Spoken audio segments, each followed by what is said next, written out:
আসসালামু আলাইকুম। আমি মোহাম্মদ পানিক হোসেন, প্রভাষক, ব্যবসায়িক পরিসংখ্যান বিভাগ।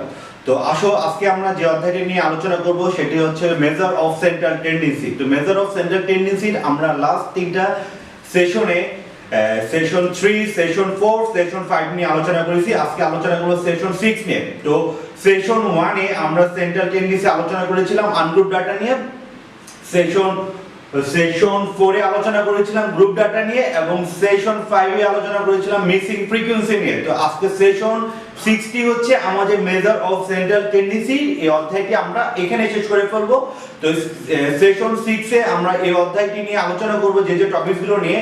সেই টপিকগুলো হচ্ছে বেসিক্যালি হচ্ছে পার্ট বি তে আসে, আর পার্ট এ তো পার্ট এর কিছু অঙ্ক এবং পার্ট বি এর কিছু অঙ্ক নিয়ে আজকে আমরা সেশন 60 অধ্যায়টি শেষ করে ফেলবো। তো অধ্যায়টি হচ্ছে কি মেজার অফ সেন্ট্রাল টেন্ডেন্সি। তো আজকে আমরা যে টপিকসটি নিয়ে আলোচনা করব মজার একটি টপিকস নিয়ে, এটা পার্ট বি তে অসংখ্যবার পরীক্ষা আসছে। তো সেই টপিকসটির নাম হচ্ছে কারেক্ট মিন। কারেক্ট মিন মানে তো আমরা জানি মিন মানে হচ্ছে গড়, আর কারেক্ট মিন মানে হচ্ছে সঠিক গড়। তো পরীক্ষায় এই অঙ্কটি পার্ট বি তে আসে সাধারণত। তো আমরা প্রশ্নটির দিকে খেয়াল করি। তো একদম ইজি একটি অঙ্ক।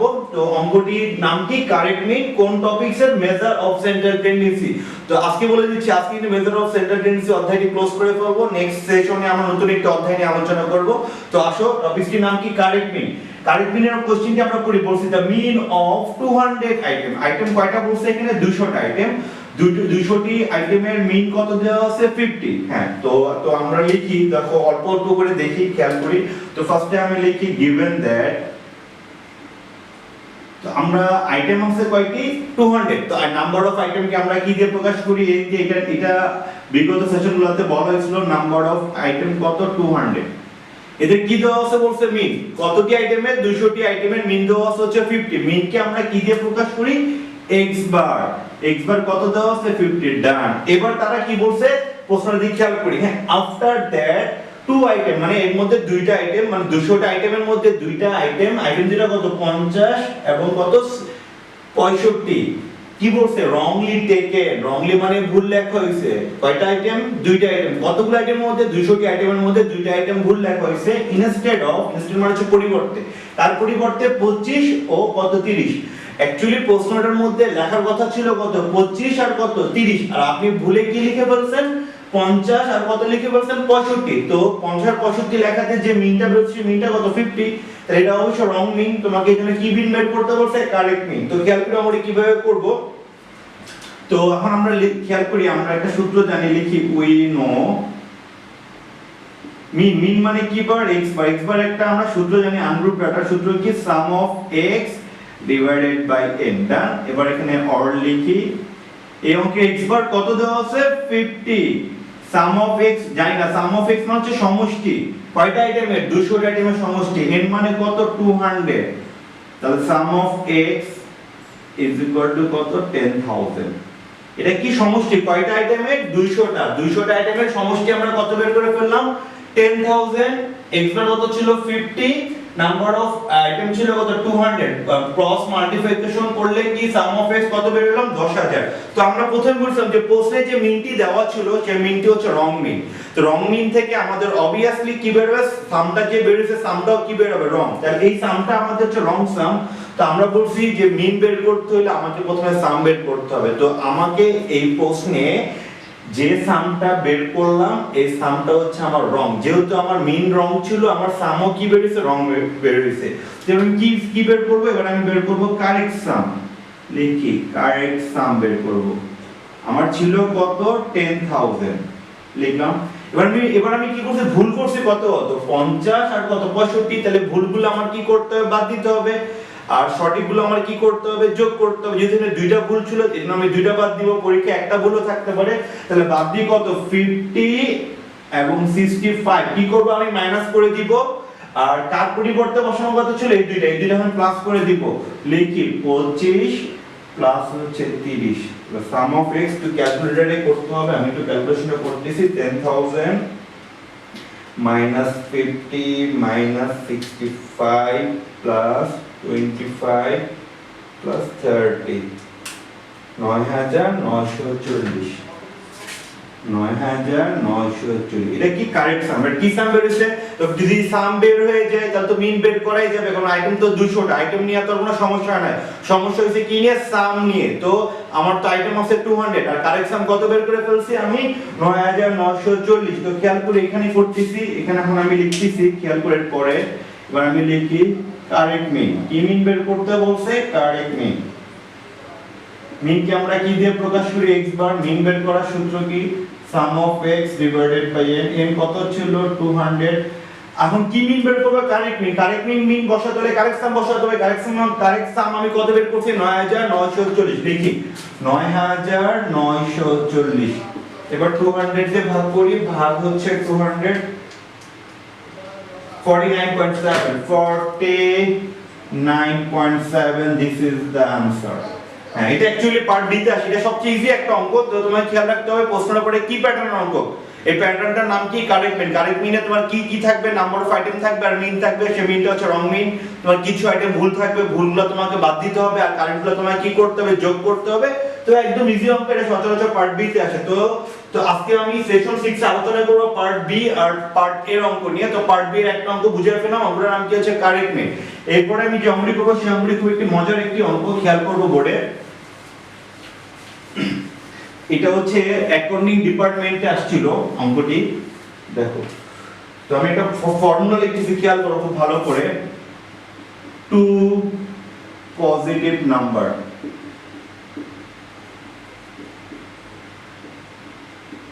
যদি কোনো দুইটা পজিটিভ নাম্বার থাকে, দুইটা পজিটিভ নাম্বারের ক্ষেত্রে একটা ফর্মুলা আছে। ফর্মুলাটা খেয়াল করি, am into hm সমান সমান gm স্কয়ার। এটা একটা ফর্মুলা, এটা একটা প্রুফ, এটা প্রমাণ আছে। তো তোমাদের সাথে প্রমাণ আসবে না, তোমরা শুধু মনে রাখো প্রশ্নে কি বলা। প্রশ্নে যদি বলা থাকে টু পজিটিভ নাম্বারের যদি কোনো অঙ্ক থাকে, খেয়াল রাখতে হবে আমরা তো বলছি সেন্টার টেন্ডেন্সি বের করার পদ্ধতি কয়টি? পাঁচটি। Arithmetic mean, geometric mean, harmonic mean, median এবং মোড। তো এখানে কি কি লেখা হয়েছে? অ্যারিথমেটিক মিন, জিওমেট্রিক মিন আর হারমোনিক মিন। এই তিনটা মিনের মধ্যে যে কোনো দুইটা মিনের মান প্রশ্নে দেওয়া থাকবে আর তোমাকে একটির মান বের করতে হবে। কিন্তু ওই প্রশ্নের মধ্যে অবশ্যই বলা থাকবে কি? Two positive number. দুইটি পজিটিভ নাম্বারে কি দেওয়া থাকবে? হয় am দেওয়া থাকবে, হয় gm দেওয়া থাকবে, তোমাকে hm বের করতে বলতে পারে, বা am দেওয়া থাকবে, hm দেওয়া থাকবে, তোমাকে কি বের করতে বলবে? gm বের করতে হবে। তো নাও এটা প্রশ্নটা খেয়াল করি। প্রশ্নে বলা থাকবে two positive number. Two positive নাম্বারের তোমাকে বললো যে অ্যারিথমেটিক মিন তারা বলে দিল হচ্ছে 20, হ্যাঁ, এন্ড জিওমেট্রিক মিন তারা বলে দিল হচ্ছে 9। কত বলে দিল? 9। তোমাকে বের করতে বলবে কি? Find out hm, this is harmonic mean, তোমাকে বের করতে বলে। তো প্রথমে প্রশ্নটা দেখে বুঝে ফেলছি এটা কিসের অঙ্ক? টু পজিটিভ নাম্বার অঙ্ক। আমরা বলছি টু পজিটিভ নাম্বার অঙ্কের ক্ষেত্রে তিনটা মিনের মধ্যে যে কোনো দুইটির মান দেওয়া থাকবে, তোমাকে যে কোনো একটির মান তোমাকে বের করতে হবে। তো আমরা কি আমরা বোর্ডে লিখি given that, এটা হচ্ছে অ্যাকাউন্টিং ডিপার্টমেন্ট আসছিল পার্ট বি তে। তো আমরা লিখি am কত দেওয়া আছে? 20, জিওমেট্রিক মিন কত দেওয়া আছে? 9। তোমাকে কি বের করতে বলছে? হারমোনিক মিন বের করতে হবে। তো আমরা একটা ফর্মুলা জানি, উই নো ফর্মুলা কি? am into hm সমান সমান gm স্কয়ার। তো আমরা জানি am এর মান দেওয়া আছে কোশ্চেনে কত? 20, hm তো আমরা বের করব, রেখে দিই। gm কত আছে? 8, gm কত আছে? 9। 9 এর উপর কি? স্কয়ার। তো একবারে করে ফেলি, hm 9 9 কত? 81, আর 20 টা এখানে গেলে কি হয়ে যাবে? ভাগ হয়ে যাবে। তাহলে সুতরাং hm is equal to, তো আমরা ভাগ করি 91 ভাগ হচ্ছে 20, 4.55 এটা হচ্ছে আপনার পার্ট বি তে আসছে। তো খেয়াল রাখতে হবে প্রশ্নটা ধরার আগে খেয়াল করতে হবে, পড়ে নিতে হবে এটা টু পজিটিভ নাম্বার কিনা। 3 পজিটিভ হলে অন্য ফর্মুলা, 4 পজিটিভ হলে অন্য formula. Only for two positive নাম্বারের ক্ষেত্রে যদি তিনটা মিনের মধ্যে যে কোনো দুইটির মান দেওয়া থাকে, আপনাকে অন্য একটি মিন যদি বের করতে বলে, তাহলে অবশ্যই ফর্মুলাটি কি হবে? যে উই নো am into কি? hm is equal to কি? gm square. তো আমরা সেশন 6 এ তো পার্ট বি এর দুটো টপিকস নিয়ে আলোচনা করে ফেললাম। একটি হচ্ছে কারেক্ট মিন আর একটা কি হচ্ছে টু পজিটিভ নাম্বারের অঙ্ক। তো 2 পজিটিভ নাম্বার অঙ্কটা খেয়াল করার আগে প্রথমে পড়ে নিতে হবে এটা কি 2 পজিটিভ নাকি 3 পজিটিভ। আমরা অনলি শিখছি হচ্ছে 2 পজিটিভ নাম্বারের ক্ষেত্রে, রাইট? তিনটি মিনের মধ্যে যে কোনো একটি মিনের মান যদি দেওয়া থাকে তখন আমি ফর্মুলাটাকে কি হবে am into hm is equal to gm square। ওকে, ডান। ইনশাআল্লাহ আমরা অঙ্কটা বুঝতে পারছি। তো আসলে আমরা পরের টপিকসে যাই। এবার সচরাচর একটা অঙ্ক আসে পরীক্ষায়, তো কম্বাইন মিন, এই সূত্রটা আমরা খেয়াল করে রাখি, এই সূত্রটা দেখানো হয় নাই। কম্বাইন মিন মানে কি সম্মিলিত, আর মিন মানে হচ্ছে গড়। কি গড়? সম্মিলিত গড়। হ্যাঁ, তো এখন আমরা যে টপিকটা নিয়ে আলোচনা করব সেটি হচ্ছে কম্বাইন মিন নিয়ে আলোচনা। তো ঠিক আছে, তো আসলে আমরা নেক্সট টপিকটা কি নিয়ে আলোচনা করব বলছি কম্বাইন মিন। কম্বাইন মানে হচ্ছে সম্মিলিত আর মিন মানে হচ্ছে গড়। তো কম্বাইন মিন হচ্ছে সম্মিলিত গড়ের একটি অঙ্ক আছে। তো গড় মানে তো শুধু গড়, আর সম্মিলিত গড়ের সূত্রটি আমরা খেয়াল করি। কম্বাইন মিনকে আমরা প্রকাশ করব কি দিয়ে? x বার c দিয়ে। মিন মানে তো x বার, কি এটা কম্বাইন মিনকে কি দিয়ে আইডেন্টিফাই করব আমরা? x বার c। তো কম্বাইন মিনের একটি ফর্মুলা আছে, ফর্মুলাটা আমি লিখতেছি, খেয়াল করো। n1 x bar 1 plus n2 x bar 2 plus n3 x bar 3 plus dot dot dot dot এটা চলতে থাকবে। যে কয়টা গ্রুপ বা সেট হবে আপনার n1 plus n2 plus n3 plus dot dot dot dot। তো খেয়াল রাখতে হবে কম্বাইন করতে হলে মানে সম্মিলিত কোনো কিছু বের করতে হলে আপনাকে দুই বা তার অধিক সেট লাগবে। তো এখানে আমি কয়টা সেট দিয়ে বুঝালাম? তিনটা সেট। একটা নাম্বার অফ a সেট, এটা হচ্ছে b সেট, এটা হচ্ছে c সেট। তো খেয়াল করে a সেটের নাম্বার অফ কে কি দিয়ে ধরলাম? n1, তার মিনকে কি ধরলাম? x বার 1, b সেটের নাম্বারকে কি ধরছি? n2, এর মিনকে কি দিয়ে প্রকাশ করলাম? x বার 2, c সেটের নাম্বারকে কি দিয়ে প্রকাশ করলাম? n3, এর মিনকে কি দিয়ে প্রকাশ করলাম? x বার 3।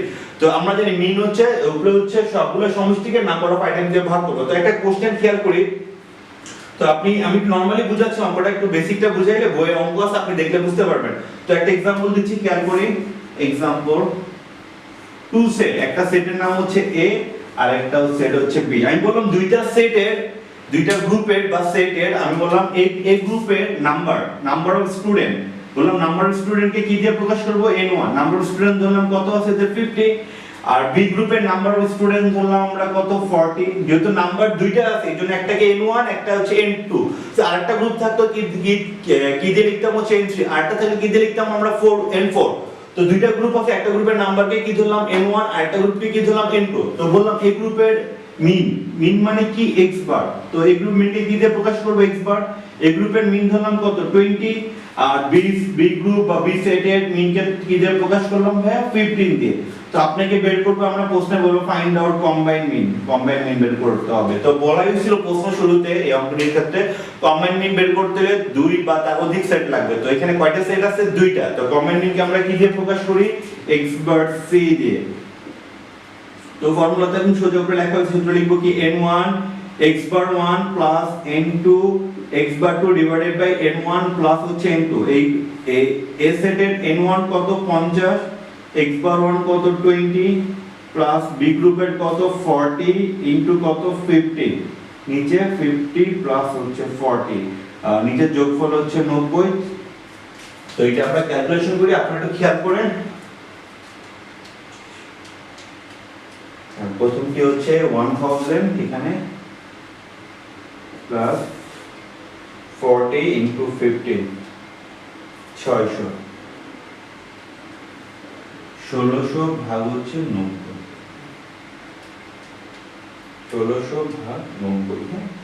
তো 17.78। দিস ইজ দা কম্বাইন্ড মিন। ওকে, তো কম্বাইন্ড মিনের এই অঙ্কটা পরীক্ষা আসবে না, এই ফর্মুলা দিয়ে বই দুই একটা অঙ্ক আছে, তো অঙ্কগুলো আমরা দেখে নিব। সূত্র হচ্ছে এটা, কম্বাইন্ড মিনকে কি দিয়ে প্রকাশ করব আমরা? x বার c। ফর্মুলা কি? n1 x bar 1 plus n2 x bar 2 plus dot dot dot. আর কম্বাইন করতে হলে দুই বা তার অধিক সেট লাগবে। ওকে, তো ডান। তো আমরা শিখে ফেললাম আজকে কি? আজকে শিখলাম হচ্ছে আমরা কারেক্ট মিন অঙ্ক শিখলাম, 2 পজিটিভ নাম্বার অঙ্ক শিখলাম, তারপরে কম্বাইন মিনের অঙ্ক শিখলাম। তো আসো এবার আমরা আরো কিছু ছোট ছোট অঙ্ক দেখি যেগুলো পার্ট এ তে আসে। তো খেয়াল করি পার্ট এ তে কি কি আসতে পারে।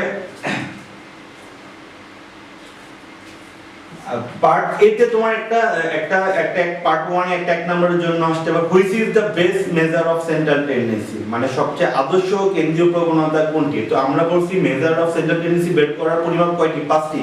Arithmetic mean, geometric mean, harmonic mean, median এবং মোড। এই পাঁচটার মধ্যে বেস্ট কোনটা যদি পরীক্ষা আসে পার্ট এ তে, তো লিখবো অ্যারিথমেটিক মিন। কি লিখবো আমরা? Arithmetic mean is the best measure of central tendency. এটা পার্ট 1 এর জন্য লিখবো, খুব ভালো করে খেয়াল রাখবো। ওকে, তো এই আসো পার্ট এ তে কি কি ম্যাথ আসতে পারে আমরা খেয়াল করি। হ্যাঁ, পার্ট এ তে কি কি ম্যাথ আসতে পারে? পরীক্ষায় এই অঙ্কটা আসে যে 2 4 6 8 2 10 বলবে ফাইন্ড আউট মোড বের করতে হবে বলছে। একদম ইজি অঙ্ক। তো আমরা খেয়াল করি মোড মানে হচ্ছে কি প্রচুরক। তো এটা আমরা বিগত সেশনগুলোতে আলোচনা করছি, তো আজকে একটু বলে দিচ্ছি। মোড মানে হচ্ছে প্রচুরক। এটা কি ডাটা? Ungroup data. আনগ্রুপ ডাটার ক্ষেত্রে মোড বের করা একদম সোজা। যে মানটি সর্বাধিক বার থাকবে, যে মানটি কি থাকবে? সর্বাধিক বার থাকবে। তো মোডকে কি দিয়ে প্রকাশ করব আমরা? এম। তো এখানে কোন মানটি সর্বাধিক বার আছে দেখো তো, খেয়াল করি। 2 কয়বার আছে? 2 বার। তাহলে এই অঙ্কে এম কত হচ্ছে? 2। ডান, শেষ। পার্ট এ তে আসতে পারে, ঠিক আছে। তো খেয়াল করি মোড নিয়ে আরেকটি অঙ্ক আছে, প্রশ্নে বলা থাকবে হচ্ছে মিন দেওয়া আছে, খেয়াল করি 20 and mean 20 and হচ্ছে মিডিয়ান 30 বলবে ফাইন্ড আউট মোড। মোড নিয়ে এরকম দুইটি অঙ্ক পরীক্ষা সচরাচর আসে, তো দেখাই দিলাম। তো খেয়াল করি এই অঙ্কটার মধ্যে কি কি দেওয়া আছে? মিন দেওয়া আছে আর মিডিয়ান দেওয়া আছে। মিন আর মিডিয়ান যখন প্রশ্নে ডাইরেক্ট দেওয়া থাকবে মানগুলো, তখন যদি আপনাকে মোড বের করতে বলে, তো একটি ফর্মুলা আছে, ফর্মুলাটা জাস্ট মুখস্থ করতে হবে। মোডকে আমরা কি দিয়ে প্রকাশ করি? এমও। মোড বের করার সূত্র একটি আছে 3me - 2x বার। 3 লিখলাম, me কত? 30, x বার কত? 20, 3 3 9 40 is equal to হচ্ছে 50। তো খেয়াল রাখতে হবে এই ফর্মুলাটি কখন ইউজ করব? যখন প্রশ্নে মিন আর মিডিয়ানের মান দেওয়া থাকবে আর যদি মোড বের করতে বলে, তখন সেই ক্ষেত্রে ফর্মুলা লিখব কি? 3me - 2x বার। রাইট? বুঝতে পারছি মোড নিয়ে সচরাচর এই দুইটা অঙ্ক পরীক্ষা আসে। তো ওকে, খেয়াল করলাম। হ্যাঁ, এবার নেক্সট টপিকে যাচ্ছি। খেয়াল করি পার্ট এ তে কি কি আসতে পারে।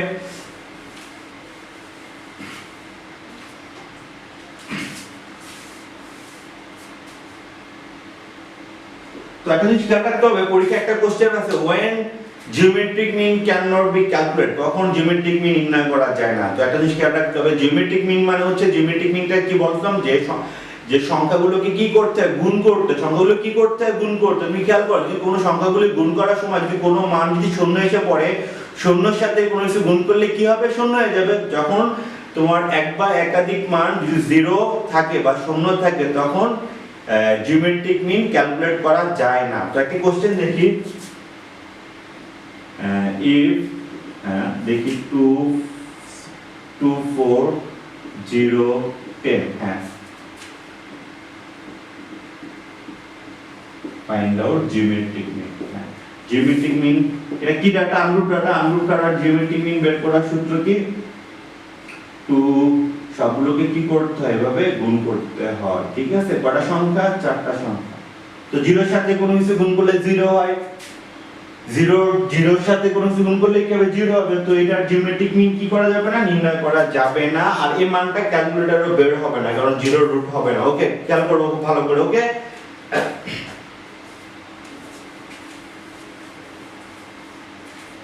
দেখো আজকে আরেকটা টপিক নিয়ে আলোচনা করে দিই। তো আমরা তো আনগ্রুপ ডাটার মিডিয়ানও বের করছি। তো এটা পরীক্ষা আসে যে আনগ্রুপ ডাটার মিডিয়ান বের করার তো আমরা জানি ফরম্যাট দুইটা, একটি হচ্ছে অড নাম্বারের ক্ষেত্রে, একটি হচ্ছে ইভেন নাম্বারের ক্ষেত্রে। এটা পরীক্ষা আসে। অড নাম্বারের তো বলছি মিডল পদ তোমার একটা থাকবে, আর ইভেন নাম্বারের মিডল পদ থাকবে কয়টা? দুইটি। ওই মিডল পদ দুইটাই কি করে? যোগ করে তোমার 2 দিয়ে ভাগ করতে হবে। ওকে, তো খেয়াল করে এই টাইপের একটা অঙ্ক।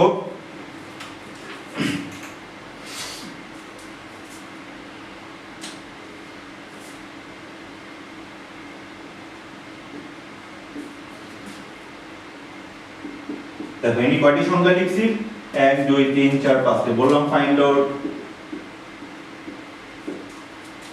মিডিয়ান। তো আমরা বলছিলাম আনগ্রুপ ডাটার ক্ষেত্রে মিডিয়ান বের করতে হলে প্রথমে মানগুলোকে সাজাইতে হবে ছোট থেকে বড়। তো সাজানো নাই কিন্তু, হ্যাঁ লিখি একটু সাজায় 2 5 6 8 10। দেখো যদি পার্ট এ তে আসে, পার্ট এ তে আসলে অঙ্কটা তেমনটা করার দরকার নাই। তো আমি বলছি আনগ্রুপ ডাটার ক্ষেত্রে মিডিয়ান বের করা ফরম্যাট কয়টি? দুইটি, একটি অড নাম্বার একটি ইভেন নাম্বার। তো এটা তো অড নাম্বার অ্যাকচুয়ালি, খেয়াল করে বেসিকটাই খেলো। অড মানে হচ্ছে n = 5, দিস ইজ কি নাম্বার? দিস ইজ হচ্ছে অড নাম্বার। অড নাম্বারের ক্ষেত্রে মিডল পদ কয়টা থাকে? একটা। হ্যাঁ, তাহলে এই অঙ্কের ডাইরেক্ট মিডিয়ান কত হবে? মিডিয়ান মানে হচ্ছে মি কত হবে? 6। তো ক্যালকুলেশন করার দরকার নাই সেভাবে, ঠিক আছে? যদি পার্ট বি তে আসে তা তোমাকে ওই যে আমরা সেকশন 3 তে measure of central tendency ungroup data নিয়ে আলোচনা করলাম, সেখানে তুমি দেখে নিবে একটা ফর্মুলা আছে। আনগ্রুপ ডাটার ফর্মুলা হচ্ছে তোমার n + 1/2 দ্য আইটেম। যদি পার্ট এ তে আসে তুমি এভাবে জাস্ট সাজিয়ে লিখে যে মানটা তোমার মিডলে থাকবে সেটা তুমি লিখে ফেলবা। আর যদি খেয়াল করি এখানে আরেকটা পদ লিখি, আরেকটা নাম্বার লিখে ফেলি, খেয়াল করি এখানে যদি পার্ট এ তে আসে এখানে দিলাম, মানে এখানে আরেকটা আইটেম বাড়ালাম, লিখলাম হচ্ছে 12। হ্যাঁ, তো এখানে নাম্বার অফ n কত? 6। হ্যাঁ, এটা কি নাম্বার? Even number.